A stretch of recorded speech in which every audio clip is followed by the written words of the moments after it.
Au programme aujourd'hui, comment gérer sa profondeur de champ et dans quelle situation l'autofocus est moins efficace qu'un bon vieux focus manuel. Mais surtout, restez bien jusqu'à la fin de la vidéo car je vais vous donner mes astuces pour gérer sa mise au point, tout ça en mode manuel, bien évidemment.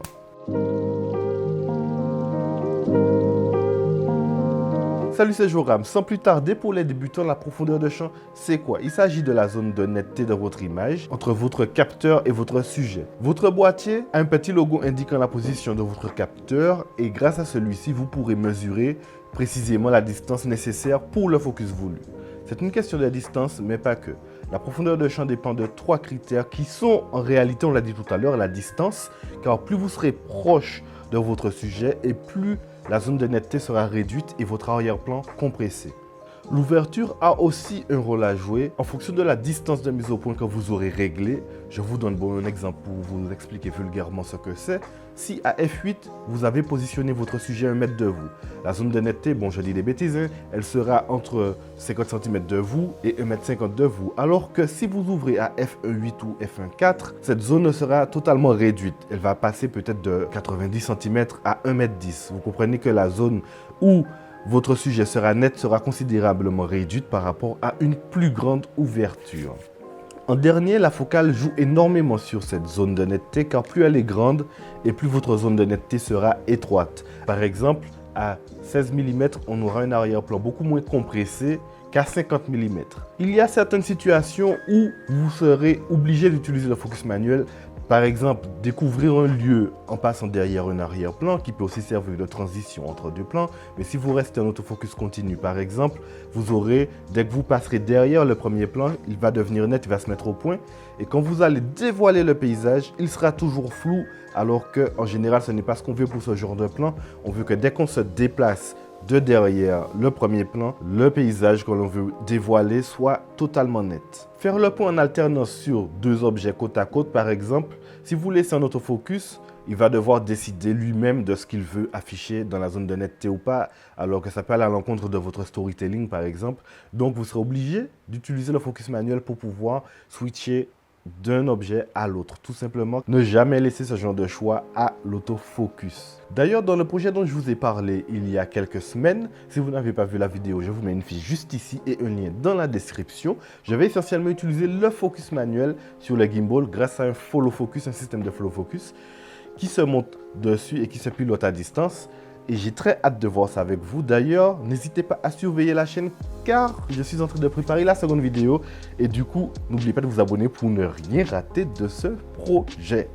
Si vous faites de la macrographie avec une zone de netteté très fine, à coup sûr, il va déconner. Imaginez que vous faites une vidéo pack shot sur un appareil par exemple et que vous décidez de dévoiler les différentes touches présentes à l'arrière de votre boîtier en mode macro, vous serez très près de votre sujet et la zone de mise au point sera très fine. Pour naviguer et dévoiler les différentes touches, dans 90% des cas, il va faire ce qu'il veut, il ne va pas montrer exactement ce que vous voulez. Là encore, le focus manuel, c'est le meilleur. On va passer sur un plan un petit peu plus classique et passer du premier plan à l'arrière-plan. Tout simplement, l'autofocus, il ne sait pas le faire. Typiquement, je vous donne un exemple rapide. Vous voyez un paysage à travers une grille, vous voulez faire une transition entre la grille, car il y a des petites choses accrochées dessus, et l'arrière-plan. Eh bien, l'autofocus, il va choisir ce qu'il veut, soit le premier plan, soit l'arrière-plan, soit un plan intermédiaire, mais il ne va pas filmer ce que vous voulez, il ne va pas mettre en avant ce que vous voulez. Vous serez obligé d'utiliser le focus manuel pour pouvoir faire cette transition. Les animaux dans les arbres, le branchage, franchement, l'autofocus, j'en ris tellement, c'est ridicule. L'autofocus, il fait ce qu'il veut. Il prend une branche, une feuille, mais jamais le petit oiseau que vous voulez filmer. Donc, vous serez sûrement obligé de prendre les devants et de passer en focus manuel. Mais surtout, n'oubliez pas d'actionner la petite molette entre autofocus et manuel focus qui se trouve sur votre objectif, car sinon, ça ne fonctionnera pas. Et comme promis, pour ceux qui sont restés jusqu'ici, mes astuces pour pouvoir gérer sa profondeur de champ en mode manuel. Comme on l'a vu plus tôt, j'ai dû le répéter au moins 2 fois, la focale c'est une question de distance. Donc si vous faites un suivi, gardez la même distance entre le sujet et vous. Je sais que ce n'est pas facile, surtout dans des terrains un petit peu escarpés. Comme on l'a vu plus tôt, la focale ce n'est qu'une question de distance. Donc garder la distance avec votre sujet est indispensable. Mais il faut savoir que tout autour de vous, à la même distance que celui du sujet qui se trouve devant vous, vous aurez aussi une profondeur de champ qui sera égale quoi. ça sera net. Donc si vous placez un sujet à égale distance derrière vous et devant vous, vous pourrez même pivoter pour pouvoir avoir dans la même zone de profondeur de champ le sujet qui se trouve derrière vous. Et ouais, fallait y penser, fallait y penser. Alors là, c'est une petite astuce pour dévoiler des sujets ou des objets en hors focus. Je vous conseille de vous positionner face à l'endroit où vous voulez finir votre plan. Vous prenez votre mise au point et vous faites le mouvement à l'envers. Car il vous sera sûrement très difficile, surtout pour les débutants, de retrouver exactement votre zone de mise au point juste à la fin de votre mouvement. Donc, vous vous positionnez tout simplement là où vous voulez finir votre plan et vous faites le mouvement à l'envers et en post-production, vous pourrez le renverser tout simplement. L'intérêt de cette astuce, c'est tout simplement de gagner du temps car vous n'allez pas recommencer votre mouvement encore et encore et encore. Moi, je vous conseille quand même de le faire 3 fois, mais il m'est arrivé des fois de faire des mouvements 40 fois à cause de ça. Et du coup, cette astuce va vous donner un réel gain de temps dans cette situation précise. Ceux qui font de la vidéo depuis longtemps doivent sûrement déjà connaître cette astuce.